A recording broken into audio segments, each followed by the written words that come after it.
Welcome to Vice Casting Couch, Season 1, Episode 13. I'm Ryan, and joining me is Aaron and John. And today we're going to be talking about how the new pandemic, or coronavirus, is affecting the tech world, and vulnerability in Microsoft Patch, and much more, hopefully. We'll see. How are you guys doing? I'm good. I'm living. I'm quarantined right now. Still quarantined too. I mean, this ain't no joke either. No, it's kind of annoying. I'm not minding. My work's paying me to sit at home, so. I'm doing my side business at home. I'm making pretty good money. It's actually not that bad. Wait, so y'all don't have to, telework or anything? No. You know, I answer my emails, but other than that, there's not really much I can do. Yeah, true that. Lucky bastards. So, do you want to start us off, John? Oh yeah, sure. In this coronavirus outbreak, GameStop has actually shut down some of their regular operations. They announced that they'll be closing all its stores to regular walk-in customers starting March 22nd. Customers will be able to use the curbside pickup option at certain stores to receive purchases, or they can use the standard shipping options on the website. One of the good things is, though, the GameStop has pledged to pay their employees who are affected by these closures for an additional 2 weeks, and to provide their employee benefit contributions for the next month. How many people still use GameStop? Hey, that's what I was gonna ask. Where do they have money to pay their employees? These are all good questions, but I wanted to say I read a story the other day. Someone, maybe one of you told me this actually, but it was that GameStop's declared themselves to be a crucial service, and I made a joke, sparingly, that the only reason that they're in a crucial service and they're staying open is because if they close, they're never going to open again. Yeah, I kind of put them on the same level as Radio Shack.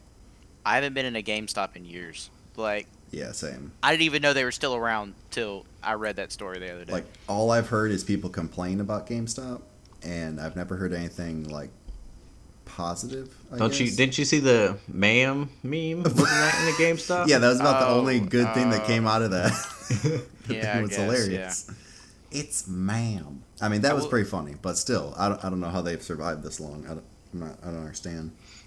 I still see there a market for game buying, because I feel like when games come out the first day, instead of waiting for it to get in the mail, hardcore gamers would line up at some kind of retail establishment. Yeah, but can't you just download it?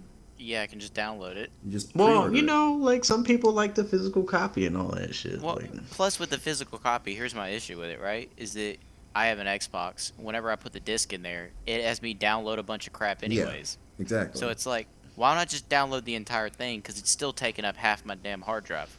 Exactly. It's like DVDs. DVD sales have gone way down. Look, I don't know how GameStop's still around. It's just they're gonna be like Toys R Us in a couple years, I bet. Unless they have, do they have an online presence? Do they have any sort of renting scheme? I mean, I don't think so. Video game Netflix type thing. I know they give me $3 for my used games. That's what I read. That you bought for $60. Yeah, exactly. We'll give you $5 for it. I feel like they started wasn't it GameFly? Something, yeah. They started a red box type thing for games. Yeah, GameFly was like Netflix. You could order a game to the mail. Yeah. Yeah, but I don't think that was GameStop, though. I thought GameStop ran it. Well, anyway, whatever. They're getting money from somewhere to pay their employees. Yeah. I will say, just for all the IT people out there, I bet it's been a very shitty couple of weeks. Mm-hmm. I know at least with me working, it's been I need this and this and this. And, hey, do you think that we could have everyone in the office VPN? And it's no, Bill. Our infrastructure was not built for everyone to Or OWA. VPN. Yes. Yeah, or OWA. The services that have been going down is just absolutely amazing. I've been able to access Disney Plus in a week now. I don't know if that's actually a Disney problem or if that's a me problem. I'm not quite sure yet, but it worked before. Now it doesn't. So I was reading an article that Netflix actually agreed to lower their resolution in Europe because so many people were staying home watching Nice Netflix. way to segue into my next story. Oh, really? Yeah. So, like the EU has contacted Netflix and YouTube about reducing both their video streaming quality because Yeah, yeah. apparently everyone staying in for these 2 weeks and all that is has been putting some stress on residential broadband networks. So Netflix is reducing their bit rate on video streams, but they said it won't affect the resolution. But they said for the next 30 days in the EU and the UK, um, they'll be at a lower bit rate. And then YouTube across the board they took a slightly different approach. They're just automatically putting everything at standard definition. Gotcha. So Okay. like when you click on a video, it'll automatically be like HD or Yeah, it whatever. goes to the highest it can. Yeah, this one it just goes straight to standard definition, and it sounds like you can change it still, but who's I really mean, gonna do all that? I mean, it's not stupid of them. That's pretty this smart. is this almost segues into another one I was listening to. Well, I'll go ahead.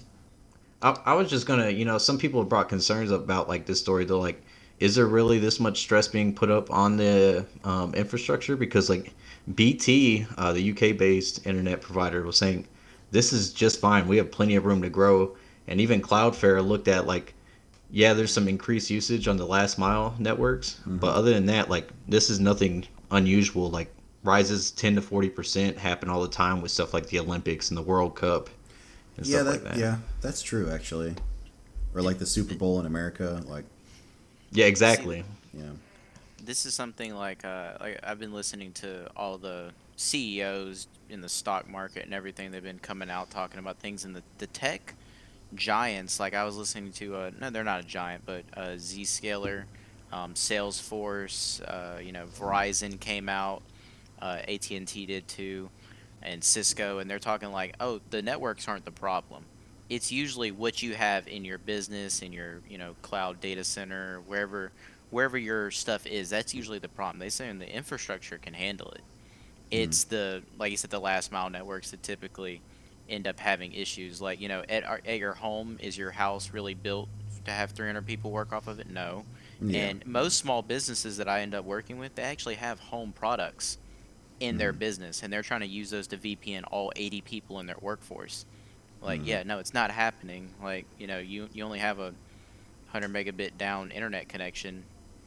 You're not going to be able to VPN your entire workforce and access local, you know, stuff. It's not working out the way they think. I think that this is getting better over time though, and I think it's showing people more the reason to move to the cloud too. Yeah. Yeah, CompTIA they sent out an article about this, like just what you have to look out for, what you have to, I guess, take into consideration if you're a business and you want all your people to telework. They're like, one, you got to support audio and visual, because they have to Skype in and stuff like that and have video conferences. And they're like, that takes up a lot of bandwidth. And obviously VPNing in, that takes up a lot of bandwidth as well. And you have to have a workstation for every person to take home that it has it integrated so they can VPN back in. So like there's a whole lot of stuff that they were like, companies aren't realizing that this takes more effort. Oh, I was just gonna say, I know a lot of IT people have been scrambling to install VPN. Oh yeah. One of our buddies, he works in the hotel industry. He said it's all he's been doing the past week. Yeah. Yeah, exactly. I know the insurance industry's been hit hard. Like in my hometown, Geico's one of the largest employers. I just saw a picture of their parking lot's completely empty. Jeez. And I asked one of the people who works there who I know, and they were like, yeah, everyone's working from home. We have this new software and everything, and we're all going to work from home. And I'm like, there's like 500 people who work in that building. And they're like, yeah, we're all going to work from home. And I'm like, and I messaged him today. I was like, how's that working out? And he was like, it is terrible. It is slow.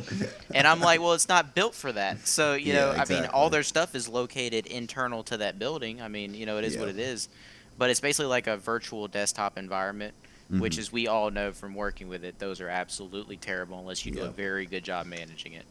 Um, I just find it interesting. I think after this is all over, after coronavirus is all gone, I think that we're going to have let's say, a massive call on how do we improve our IT assets. Yeah. Yeah, I agree. It'd be interesting I'm to see how like tech companies fare. Like, do you think that would cause more investment to go into stuff like that, like Azure and AWS and all that? I think so. It, by investment, do you mean people moving to it or people investing in the platform like Microsoft, the company? Well, we already know Microsoft and Amazon are both heavily vested in their cloud infrastructure, but I was thinking Yeah. like other companies, joining them, like becoming a part of their Azure and AWS. Oh, absolutely. And we know that the cloud market was already growing substantially before this. Yep. This is just more reason because, this infrastructure that you would buy to host this stuff internally, it is very expensive to maintain. And it is not only very expensive to maintain, you have to pay someone to maintain it. Not that I don't want to lose my job. But you also have to fix the mechanical components that come with it. Yeah. Make sure it's cooled and everything like that. And a lot of businesses they don't want to do that anymore.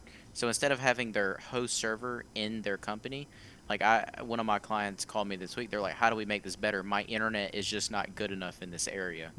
And they were like, "But we want to telework." And I was like, "Honestly, the best way, let's migrate to the cloud." And they're like, "Do you really think that now is the best time to do this?" And I was like, "Absolutely. Amazon can handle it." Yeah. And they have. And we got them migrated, early, well, now this week, but earlier this week. And it was really easy. It took us about 4 hours of work. And I think that more companies are going to be doing that in the long run, especially after this. They're just going to pick up, I think they're just going to start dumping a lot of stuff in the cloud. Yeah. So I can start the story on this fake online coronavirus map that delivers a different kind of virus. And so this was a kind of a clone of the coronavirus or COVID-19 global cases by Johns Hopkins University. It was basically a world map that showed you the extent of the coronavirus and where it was spreading to and all this stuff. So this is more of just kind of a PSA. I know this has been talked about on the news a little bit and elsewhere online, but I just wanted to put it out there. Just make sure you're going to an actual reputable site. It's a corona-virus-map.com is the bad URL. That's the that is the Do not incorrect go one. to it. Yeah, do not go to that.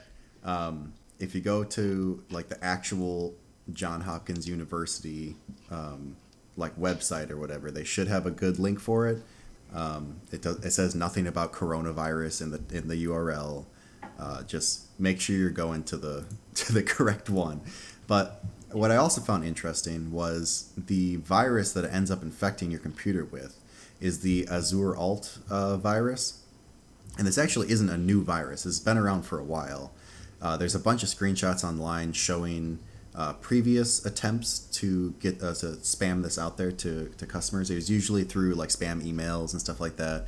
One example that PCRisk.com shows is like you get an email saying, "Oh, can you take a look at my resume?" Blah blah, blah, and you open it up, and they open it up in Office. You trust the document, and then it installs the virus. You can also open up your task manager, and you can look for something that says Samsung is one of the processes. Sometimes it runs under, but it's like uppercase and lowercase alternative spelling of Samsung. So it just kind of looks weird. But yeah, if you just go through your task manager, if you have visited those sites before, just run a few scans on your computer. Make sure you don't have this freaking thing. But yeah, I just thought that was interesting. And another version kind of this AZORult push is Proton VPN. Apparently, I'm guessing it's Russian because the virus name sometimes pops up in Russian, like in your task manager. But they basically cloned Proton VPN's website, and it looks exactly like it, except it's Proton VPN .store, and I guess that's the fake one.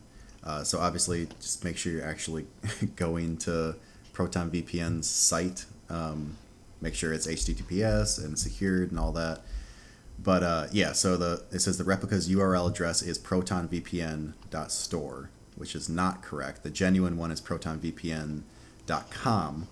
So just be on the lookout for that, because as soon as you obviously put in your information, they steal your information, and then the AZORult Trojan gets downloaded, which is a password stealing. It's basically spyware. It steals your password, steals all your browsing cookies and stuff like that, so they can log in under your name. Yeah, it says, I was looking at the AZORult. I had a similar article actually, and it says it collects information stored in your web browsers, particularly cookies, browsing histories, user IDs, passwords, and even cryptocurrency keys. Yep. It says with the data drawn from the browser, it's possible for them to steal credit card numbers, login credentials, and various other sensitive information. Yeah, it's pretty nasty. I don't know how long it's been around for exactly, but it seems to have some sort of resurgence right now. Well, it says here the AZORult. I think that's how it's pronounced. It says it was discovered in 2016, so it's Okay, been been a around few about years. 4 years. Yeah. When I was trying to find this, when I was trying to pull it up to, comment on stuff you were saying, I found another article that's also interesting. It'll be kind of short, but essentially, with this whole coronavirus thing, hackers have created thousands of sites registering domain names. They've even offered like discount codes that are like coronavirus or COVID-19. Like one of them is a Facebook hacking service. So this someone who goes by the moniker SSH Hacker is offering services of hacking into Facebook accounts for a 15% discount using promo code COVID-19. And there's another one for Windows Defender bypass and all kinds of other stuff. So like apparently there's some good marketing they're using. And Yeah, just be safe. Obviously, all the hype is social distancing and stuff, but that doesn't stop the online community. So it's just, there's a lot of opportunists out there who are taking advantage of this. yeah, like all the new phishing attacks and Yes, apparently exactly. hospitals are being hit with ransomware and stuff like that. Speaking of like phishing attacks and stuff, am I the only one who is sick of getting, no pun intended, sick of getting emails from like every company that has your email address saying that they're aware of like COVID-19? Yes, as if Yes. we're all not aware. Oh my goodness, it is so frustrating. I'll get emails from like nothing medical. They're just random companies that I put my email into one time. And they're like, yes, we are aware of the new COVID-19 and we will work our hardest to keep our services and we hope you're safe. And I'm like, okay, why? Why are you sending me this? It's like, I don't know if it's like virtue signaling or they're just doing it because other companies are doing it and they don't want to seem like they don't care. I don't know what it is, but it's super annoying. It's basically spam. But anyway, that's That's all my it is rant. spam. That's all it is spam. Yeah, it means nothing to me. I don't care that you know about the COVID-19 virus. Like, I don't know. Whatever. No, I got you. Anyways. Just want to Wait. say, if you're on an Android phone, do not use COVID-19 tracker. It's found to install COVID lock ransomware, Oh, goodness.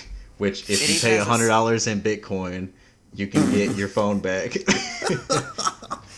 God. Goodness gracious. Yeah, just, I don't know. I haven't even looked up any sort. Like, I looked up the John Hopkins map once, like the actual one.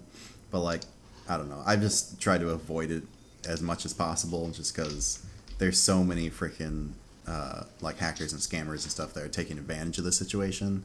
It's like I don't know. I don't need to mess with that. I'm good. I'll just stay away Agreed. from it for now. There is a program though that I thought was pretty useful that PCRisk.com mentions. And that's auto runs. I don't know if you guys have used this before, but I use it all the time. It is kind of it's pretty useful because you can see everything that starts up with your computer, all scheduled tasks, all like basically everything that's running on your computer, and it makes it really easy if you are trying to find out the name of like a virus that is on your computer if you think you are affected. It doesn't remove anything. It's not an antivirus. It literally just lets you see everything that's running, and I find it really helpful because I can speed up my computer and kind of tinker with it a little bit. To get programs from not just auto starting every time my computer starts and stuff. And it also tells you if it can't find the file source for that file. So you can just disable it. So if it's like an outdated program that was deleted, but it still boots up every time your computer boots up, but it doesn't actually go anywhere, you can just disable it and delete it. So I don't know. I saw that they mentioned that in here, and I just thought I'd mention it. It's a pretty useful piece of software. Obviously, we're not like sponsored or anything, but I just think it's pretty cool. Yeah, I know CCleaner and Bitdefender also a lot of programs will show you what starts up and how it Yeah. slows down your computer. Yeah, and stuff like that. and you can look up. I mean, like basic ones in Task Manager and stuff like that under startup, but it just kind of goes more in depth and shows every file that starts up with your computer, and you can choose to show like Windows processes as well and disable those, or you can hide all those and just focus on like add-on software that you can disable. What's it called? It's called auto runs. Auto runs. Yeah. But you just run it as administrator. It just gathers all the info for you. It's an old program. It's not new. I don't know how old it is, but it's been around for a while. But I ran into it again a couple of years ago, and I completely forgotten about it. Because I used to use it like on my Windows 7 machine just to try to speed it up. And I ran into it again, and then download it again. I was like, yeah, this is still extremely helpful. So I don't know, just thought I'd mention it. Well, moving to something just a little bit more on the happy side. Yeah. AMD is releasing a 7 nanometer Ryzen 4000 laptop processor. So if you are not aware, AMD has very, I wouldn't say terrible, but most laptops that you would probably find are most likely running some type of Intel chipset. Most of them are not running AMD, and hopefully AMD can change that with this new processor, the new Ryzen processor. But I honestly don't see how Intel's going to compete with it, because Intel currently doesn't have anything on the market.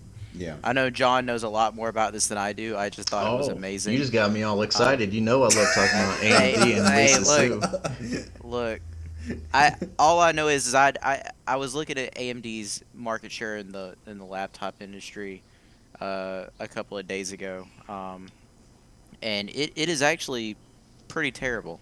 It's actually very terrible, actually. Yeah. And then I thought about it. I was like, when have I seen a laptop that has an AMD processor in it? And I was like, oh, that's right, I have it. Oh, I have. I will say, recently. Recently, I was helping someone buy a laptop, and these Ryzen processors, I've been in laptops more recently, like the last 2 years, and they're actually pretty good because they also have the like their AMD like GPUs. They're all like APU designs, from my understanding, with the integrated graphics and all that. Yeah. And they're actually quite good with the performance. I know with the AMD 4000 that Aaron was just talking about, certain tests have shown that it beats Intel in multi-threaded performance and graphic performance, and that the single-threaded performance is finally achieving like being on par with Intel, because that's always been the hardest part for AMD is getting to that single-threaded performance. Intel's always had the edge on them with that, but they're finally catching up. With the 4000 series, it says that like battery, it reduces power consumption just with the 7 nanometer process. So like it'll allow the battery to last longer. So with processor news, that's not it though. So in the cloud space, turns out the EPYC processors. Do what? Are you talking about AMD's EPYC processors? No. Oh. No. So when you think of processors though, one thing you don't think of is Amazon. When I think processors, I'm thinking like Qualcomm, I'm thinking AMD, I'm thinking Intel, right? Yeah. I do not think Amazon. However, apparently Amazon has bought a lab that is their only customer is Amazon, and they're working with AWS. Oh, no. And they're now developing Graviton 2 chips that are competing fairly well in the ARM architecture against AMD and Intel x86 loads. Apparently the big issue with these right now is emulating x86 architecture, things that run on it, and that's the most difficult part. So 32-bit and 64-bit items are having trouble running on the ARM architecture. So emulating is costing them a lot, but apparently they're making great strides at getting past that. I'm definitely not an expert in processors, but I can look at prices and I can definitely be like, okay, I see how this is good. So I have a chart up here, and it's showing an AMD processor and an Intel Xeon, which of course has been a server processor since my grandfather was alive. Anyway, so $3.80 an hour for a Xeon processor to run, right? $2.75 for an AMD Zen processor to run, and then $2.46 for the Graviton to run the same loads. So obviously it's generating a huge price savings over the long period of time.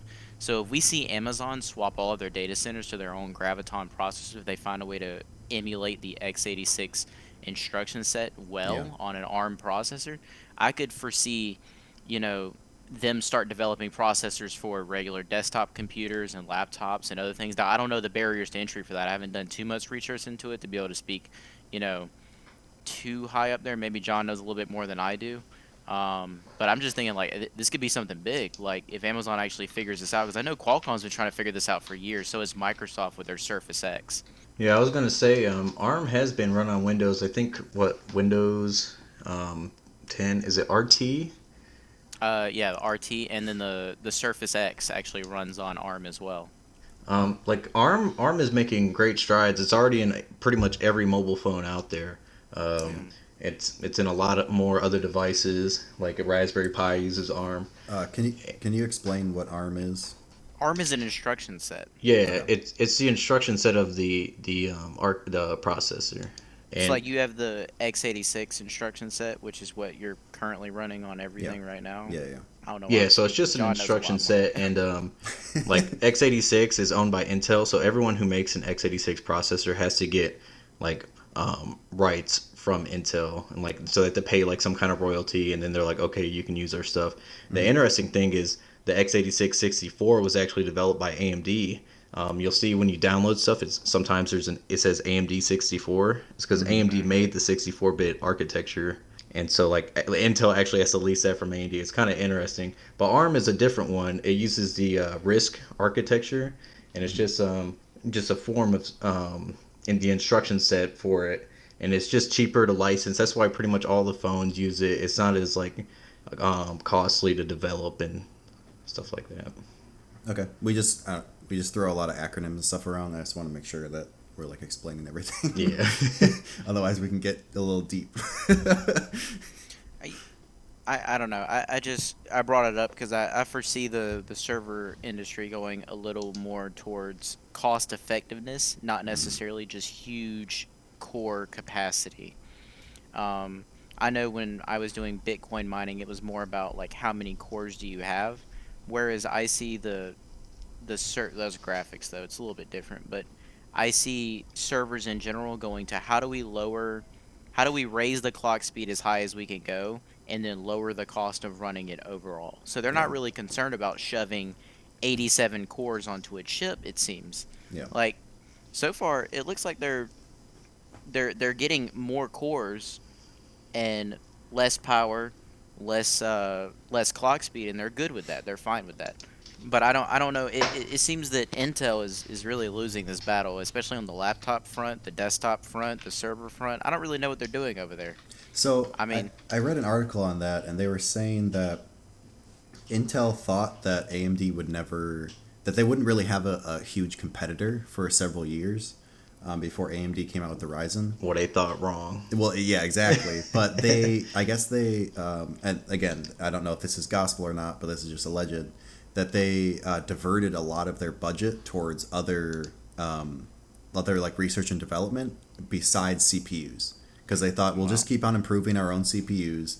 We'll be fine. I mean, they owned at the time. They owned like 90% of the market. Like no one was even competing with them, and they're like, oh yeah, AMD just has their old like FX processors and stuff like that. Like they're never gonna actually catch up. And then obviously the Ryzen came out, and bam, they were now competing, and they're starting to kind of, I don't know if they're gaining on Intel yet, but they're getting there.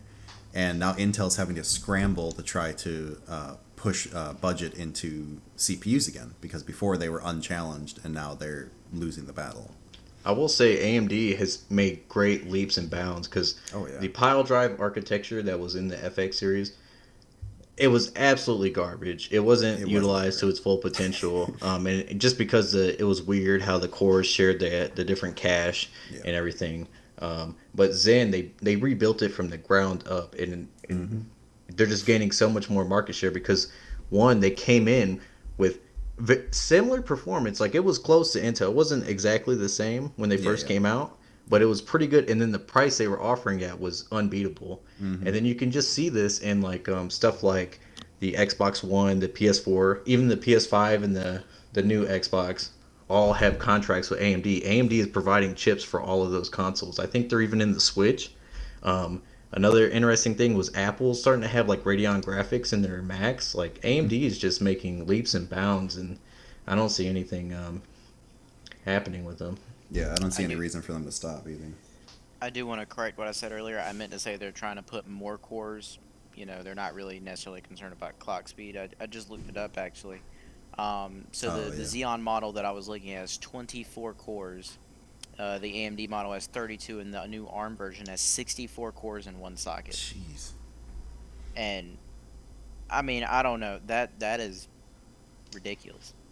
I mean, that is absolutely ridiculous. That's But that's a lot of cores. if you had 30 of them boys, you could probably do some work. Like, Yeah, no kidding. but yeah, apparently it runs at 2.5 gigahertz. It's comparable to the AMD version. It's a 2.5 to 2.9. And then the Intel obviously has a higher clock speed overall. Um, I will say, I mean, like I said, John knows a lot more about this than me, but Intel seems to have higher clock speeds, but less cores. I don't know if that's their strategy. I don't know exactly what they're doing there. Well, Yeah. Um, AMD is doing something interesting. They are like they've been focusing on these cores for a while. That was kind of like what got the FX series some of its marketing in the beginning part is because they're like get this 4.5 gigahertz 8 core processor, but then their architecture was trash. But the Zen it still keeps up with the core count, but actually it's good architecture now. And they're like I said, they're offering like 8 cores for like $300, if not cheaper sometimes. There's Threadrippers coming out with like 16. I want to even say like 32 cores. Um, and they're yeah, still this running one with I'm looking this. at is 32. Yeah, they're still running with this more core count. I want to say there was something about a 64, but I could be wrong. Yeah, the 3990X, the 64 core Threadripper processor. Yeah. Isn't that thing like the size of my hand though? It is pretty big. AMD is doing And something interesting because they're putting multiple dies on a chip and they're linking them together with this what do they call it? It's a fabric, the Mesh or something. Infinity Fabric, I think Yeah. is what they call it, and they communicate with each other, and it just combines them. And it's interesting from a production point of view because if they make all 8 core chips and then during testing 2 of the cores don't work, they just turn it into a 6 core chip. Like Yeah. I mean, it's kind of I want to say It's that for the effective. for the large data center though, that wouldn't necessarily work just because of the fact that the power is going to be so high on those AMD CPUs. So like the one I'm looking at here, the 32, and I imagine it has 64. It's hyper threaded, so it has 64 virtual cores. hmm Um, but it is 180, looks like watts, 180 watts, whereas the TDP of the Graviton 2 is 80 to 110. So I mean, you cannot beat it on power. Jeez. I'm not arguing against that. In ARM, I think we are heading towards an ARM future. If you ask me, the I problem agree. is developers and operating systems need to get used to running, um, get used to the ARM instruction set. It is different. x86 has been bloated for years, especially with the addition of the 64-bit instructions. They just kind of been caking stuff on, and it's kind of legacy. It's still good at what it does, but once everyone gets used to ARM, like we're seeing it come out in Chromebooks, we're seeing it in like the Raspberry Pi, like tons of devices nowadays are running ARM, and it's just a matter of time before the desktop industry gets taken over. So you're saying that My people are just running x86 because they're used to it. Well, and it's always been the standard. Mm-hmm.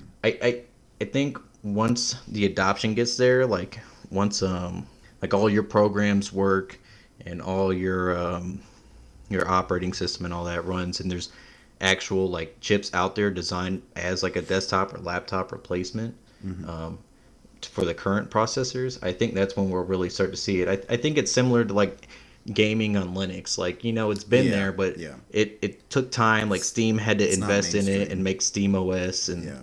and different thing like that, and it's finally starting to take off. But Mm-hmm. I would say Microsoft agrees with John's point of view. I mean, they have put a lot of money into developing a Windows that will run on ARM. Like I keep mentioning the Surface X, but that is like the biggest thing is they really want Windows to be able to run on ARM. So I think we see that the flow of money is going towards it, and I could see, in 30 years we might not. they might be like, oh, we have this x86 PC over here, and they're like, oh, it's a dinosaur. Like, come on now, is that next to the rotary phone? Like, what do you? Oh yeah, I got one of them. We got that back there. I mean, we're gonna have 5G and ARM processors. I mean, but from what I've read about it, ARM is gonna revolutionize the world. It really will, because it'll allow us to make a lot smaller devices. Well, So like like the new Surface, I don't know if you've seen it. You should Google it if you haven't. But it is like super thin. Yeah. It is super thin. Whereas the legacy Surface that runs with an Intel chip is thick. Like it's that normal heavy, computer that you used to. But I mean, you could cut battery power that you need. You could cut the amount of space that's needed for the actual processor. Yeah. The Qualcomm chip's been doing a system on chip setup for a long time. If we could find a way to make that run a desktop setup reliably, I get that Samsung's tried but failed. Not failed. It runs Android just fine, but I don't want to run Android. But um, if we could find a way to make that work reliably, it would be revolutionary. I think if AMD and Intel wanted to stay competitive, they should really look at the system on chip. Like that is what's causing like all these devices to be so small, be so power efficient. Like Qualcomm is heavily invested in this with their Snapdragon lineup. Speaking about 5G, Qualcomm is releasing their 765G, which has the 5G modem built on the chip. All the phones that have come out that supported 5G have been using the 865, and it has to have a separate modem chip. So like as they just consolidate, it's just going to get more energy efficient, better. I think if Intel and AMD could do something similar in that, they might be able to hold on to the market a little bit longer. So, mentioning 5G, what is y'all's opinion on like the whole 5G push? It 'Cause is. I don't know. I've just read a lot of articles on it and stuff like that. Obviously, I'm not an expert on like radio waves or anything like that, but it doesn't seem like just like a countrywide solution. It doesn't seem like a good idea. For cities, I think it's an excellent solution, but for rural areas and even suburbs potentially, it would not be as good in my opinion. I don't even think for cities though, because like in the testing that I've seen, you have to be super close, and there can be no obstructions unless you put it on every single freaking light pole in the city. I But mean, cities could do that with putting them on the light poles. They could also give businesses like femto cells and everything like that. Yeah, And but sure. like the cost benefit of that though, like putting that much infrastructure into a city for what? For just Well, faster cell service? Why don't we just stick with 4G? we already do it. We've already all of us have been to the UK. Verizon Yeah. Verizon is one of the leaders in 5G currently. And they've talked about how are you going to deploy 5G. It's very difficult. It doesn't transmit very well, very far. And their answer has been, we're going to come up with innovative solutions for it. Putting it on light poles, attaching it to weird surfaces, because actually the mechanism to allow 5G is actually not that big. Yeah. No, It I've could go seen on a it, light but pole, yeah. And even then, they've talked about integrating it into your home router. That way, your home router also provides a 5G signal. That's one of the options that they've presented. They've presented several options about how do we integrate it into a city. We could put it in a subway. Like, I mean, I think there are ways that they're going to make this work that we're just not privy to.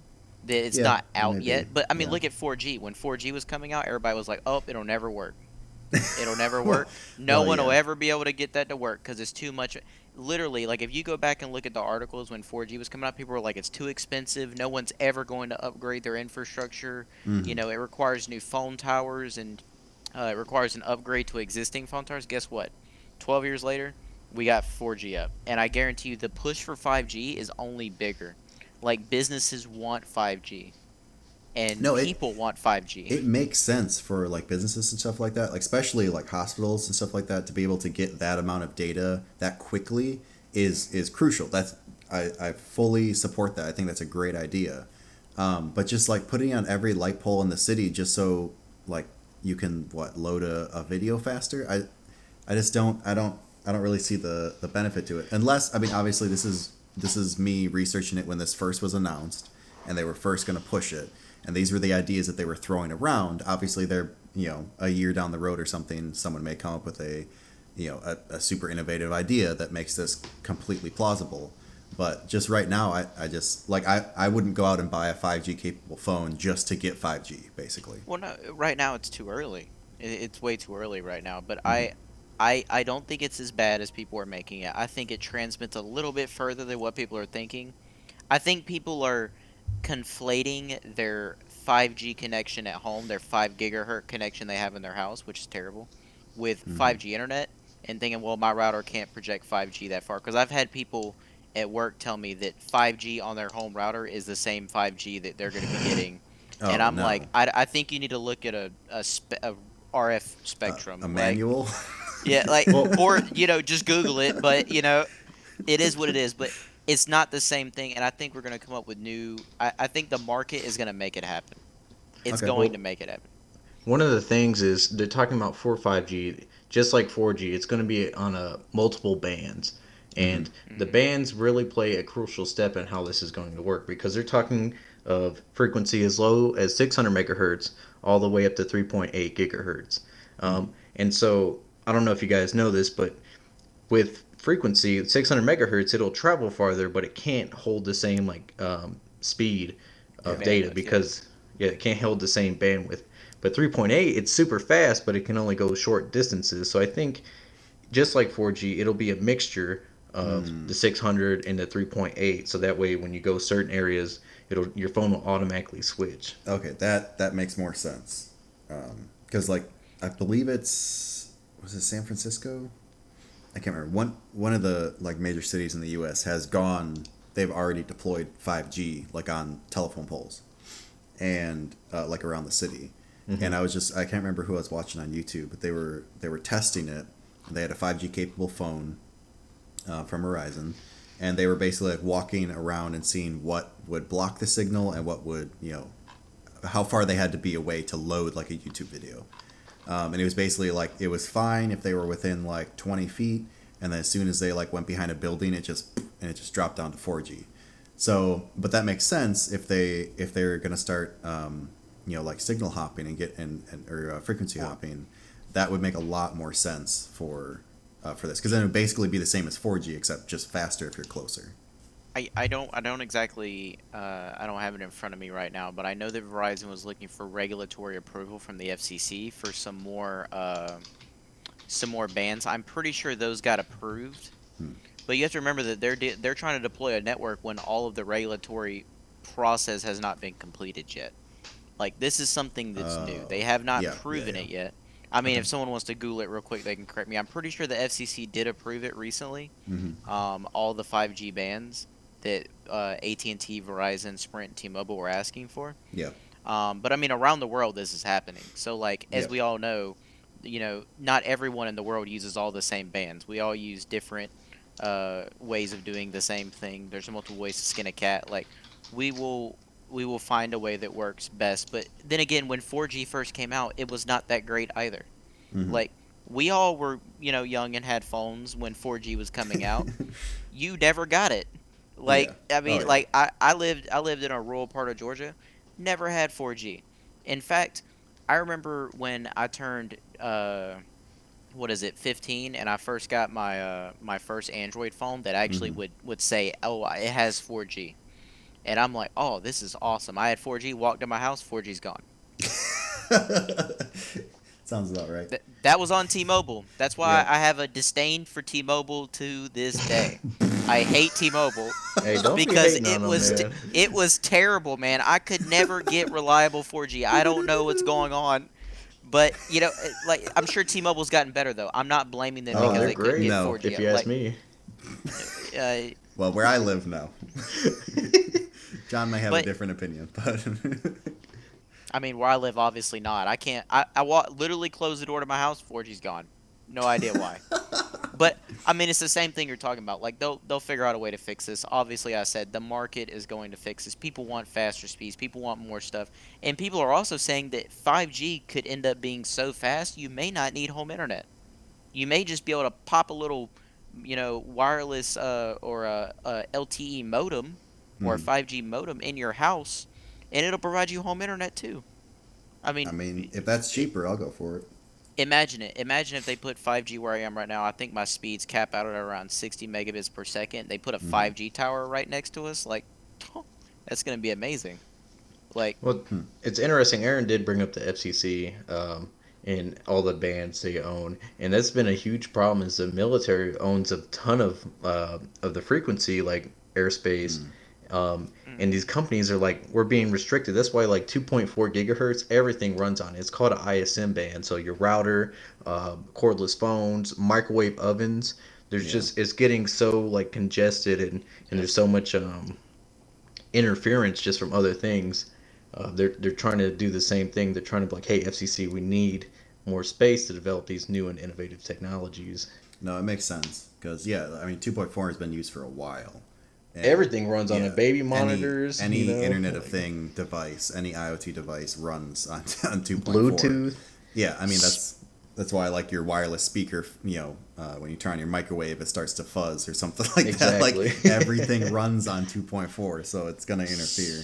Speaking of regulation, I'm sorry, we had to do a PSA real quick. I believe it's called the Earn It Act, is trying to get through Congress and trying to get rid of end-to-end encryption. I don't know why I've had 9 people message me this, like, because I love politics, so I'm always into it. What? They're taking away end-to-end encryption? Well, they're trying to. Yeah. I mean, good luck enforcing that. Yeah, because, I was gonna say, how would that work? You would be able to just look at enforce that on PGP US back in the companies. 90s. Oh no. You would be able to enforce that on private companies, but the good. open source community is going to be like, no. Yeah. Like they're not going to put up with it. Yeah, I don't. Okay, that blows my mind. So how would they even? What would that even affect then? Well, everything. Presumably, ISPs would put a filtering mechanism in place to block any connection that attempts to establish an encrypted connection. So I boot up my VPN, and my ISP will block it. Blocked. I mean, like I said, but it's going. What they want to be able to do is they want to have a backdoor into all of these end-to-end encrypted devices. Now, here's the problem with that, though, is that if they make a backdoor for the government, which sounds cool, it to them, they're 80 years old. They're all in Congress. They're ancient. I don't know. But to them, it sounds like a fantastic idea. To all of us who work in IT are like, that's not possible. That's a terrible idea. If you create a backdoor for them, that's not just a backdoor for you, Bubba Baloo. That's a backdoor for everybody. Like, your house has a backdoor. Everyone can walk through the back door now. See what you did? Yeah. Like, that's a terrible idea. So it's freaking I'm curious. Where are you reading this from? I'm interested in, like, is that really what they want to do with ISPs? Is put a filter up and? So they were talking about ways. The bill is still going through, so it's not in its final stages. But when it was leaked, I think 2-3 weeks ago, when the bill was leaked, they put a call out asking ISPs, how would we enforce it? Because if you just make a law, like I'll give you an example. Sodomy is illegal in Georgia. Who enforces that? No one, because how are you going to enforce it? And not our political. Anyways, but that's an example of a law that is on the books but is not enforced, right? Or like, any one of the bylaws that we laugh about, like you can't ride a horse on Sunday and eat an ice cream cone or some crap. Exactly. So they put out a call, how could we enforce this? Yeah. And basically the ISPs responded by saying, yeah, there's a way to enforce it. We could block all connections that we can't read. That's so stupid. That works. Yes, that does work. But you're gonna screw up a lot of the internet. There's no way that's gonna be enforceable. Yeah. Because the problem is if you cancel that much traffic, like it's just gonna make the internet almost unusable, and then it's gonna be the only people who are gonna win with that are hackers. Now another way that they said they could do it is that they build a backdoor into all of these programs. So like Facebook Messenger uses end-to-end encrypted messages, so does WhatsApp, Signal, otherwise. What they want you to do is they want every company to build a backdoor into their program. WhatsApp already built one for them. Well, let's use Signal as a good example. They would go to Signal and they would say, Signal, you have to build a backdoor into your program. That way, if we ask you, you can come give us that information. Think of ExpressVPN or Pure VPN, whatever VPN, NordVPN. They would go to those VPN providers and say, hey, build a backdoor. That way we could read that data if we wanted to. Yeah, that's so stupid.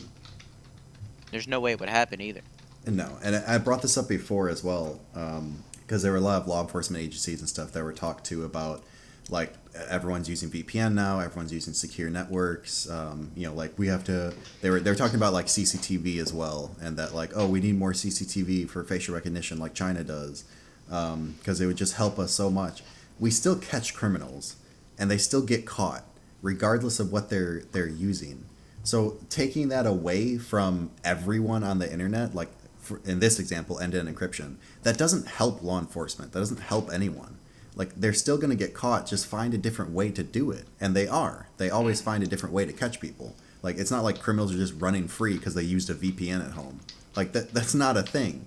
So, like, I don't know. It just blows my mind that Congress brings up, like, bullcrap like this. And is like, oh, this will help people. But no, it won't. Like, they're still doing their job and doing it very well. Well, I don't see this working. We saw this with PGP in the 90s. Back then, any encryption using more than 40 bits was considered a munition by the U.S. and you couldn't export it. And Phil Zimmerman, the creator of it, he's like, this isn't. He put all the source code in a hardback book and called it freedom of speech. Like, you can't really stop this. I don't see how they're going to stop it unless we're just under a complete totalitarian thing. Like, even China, people are still getting out of China with Tor and different VPNs, and they have this huge, great firewall of China. Like, I definitely disagree with it and think it shouldn't be pushed through. But if it does, if there's a will, there's a way. Like, well, here's the problem: is law enforcement companies are attempting to fight the stem of child pornography and selling drugs online and all the rest of this. But the problem is the younger generation who's coming up are a little bit smarter. They're like, I'm going to encrypt my phone. And then when the federal government goes to Apple, we all know about Apple. They had the terrorist phone or whatever. I'm not an expert on it, but the federal government went to them and were like, open that phone. They're like, no. I mean, I bet whoever had that conversation was red in the face. They were so angry. They were like, but I told you to. And Apple's like, no. And can you imagine, so like companies like ExpressVPN, who they go to them and they're like, hey, someone's using your network to do bad things, and ExpressVPN's like, oh, we don't care. We don't keep logs. It's end-to-end encrypted. You can't do anything to us. Yeah. And I guarantee you they're just red in the face. But I take that as part of our Fourth Amendment rights. We're free from, unwarranted searches and seizures. Like, hey, if you catch me, you caught me. But I VPN everything. So good luck with that one. Like, well, the thing is when they do, subpoena a company or have a warrant, the company is like, oh, yeah, here's the... the time and the IP address, but that's it. We don't have anything else. Like, because they don't keep logs. So no. It's normally what you want to look for in a VPN company. And I mean, they're trying to break encryption. The problem is if they do that, it's only going to hurt them. Yeah, this isn't going to help anyone. If they put a backdoor in encryption, like I hate to say it, but we all use the same types of encryptions. That's all the nation's militaries, the private sector. We all use the same technologies here. If you manage to find a way to break it by implementing a stupid law, you're breaking it for everyone.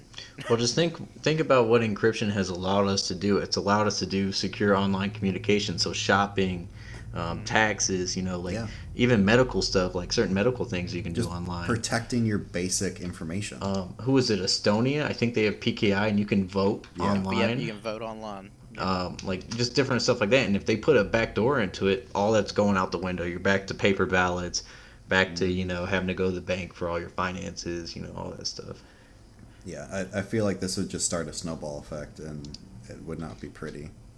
I think this is where we have to start thinking about who we're voting for. This is just a plug out there. Think about who you vote for. If it's a dinosaur, maybe we quit voting for the dinosaur. That's my thing, because people hate. I think more people should just be involved in politics. The younger generation, they all want someone to vote for, but one of them needs to just step up and be like, if this is really what I want, I need to be the voice for it and lead that kind of cause. Correct. Well, or I would even approach say the just person, vote. or approach the person that's running and ask them these direct questions. Do you know what's being pushed through? And what do you think about it? Like, if they can't answer a simple question like, do you want a freaking backdoor into an encrypted end-to-end encryption? If they don't know what that is, then maybe they're not the right choice. Well, they don't understand it, and I don't think they're supposed to make like committees that research this stuff and give them like opinions. But half the time, I don't even think they do that. Did you watch the Mark Zuckerberg interview? Oh my god! Like some of the terrible. stupidest questions they were asking him. Like I'm like, how do you not understand? Like, this is how Facebook makes their money. I will this say is the though, problem. when They're he dinosaurs. was being interrogated or whatever, he took responsibility for anything posted on his site, which I thought was a bad move. Well, no, Well, so he kind of had to with how the terms and conditions are written. Like, But I'm just saying that's risky. I see overall that people with this is gonna get a little political for a moment, and then we can leave this subject alone. But I think a lot of people generally they say they look at things like this and they're like, I can't believe that they would pass something like this, and it's like, well, who'd you vote for? And it's like, oh, I don't vote. And it's like, well, okay, that's part of the fucking problem. Then like, you are the issue, because I have a bunch of friends at home who are like, oh, I really want marijuana to be legalized, and it's like, did you vote? And it's like, well, no, my vote doesn't matter. And it's like, you're some kind of special, aren't you? Like, That's the whole reason we vote is Like, because it matters. I mean, because the thing is, in Georgia, we have a congressman who does not want marijuana to be legalized, and it's obviously a big issue. And it's hilarious that the people who stuff like this comes through, and they're so mad on their Facebook, Mm-hmm. and it's like, who'd you vote for? And it's like, my vote doesn't matter, and it's like, and that's why you're never gonna get what you want. Like, I don't know what to tell you. Neither does your angry Facebook post. Like, No, it doesn't. If you could vote through Facebook, it'd be hilarious. oh my goodness. Like, oh no. Oh please No. no. All right, we're leaving this. I'm gonna talk about this SMB version 3 vulnerability that came out. We'll just leave that other topic in the desk back there. So there's this new Microsoft recently released a patch for it, and people recommend to install it ASAP. There's a vulnerability found in SMB version 3, and it allows attackers to launch a wormable malware. Basically, a malware that can propagate itself from one vulnerable computer to another automatically, and it could just spread in, like wildfire. For the people who are interested, the CVE code is 2020-0796, and this allows for a remote code execution flaw that impacts Windows 10 1903 and 1909, also Windows Server version 1903 and 1909 as well. there goes Windows again. I'll link a post for it, but there is a KB article out. Microsoft has pushed it, and they're saying like install the patch now, especially if you do use SMB and stuff like that. Yeah. Which, if you have any type of file system, you use Exactly. SMB. Yeah. More likely than not.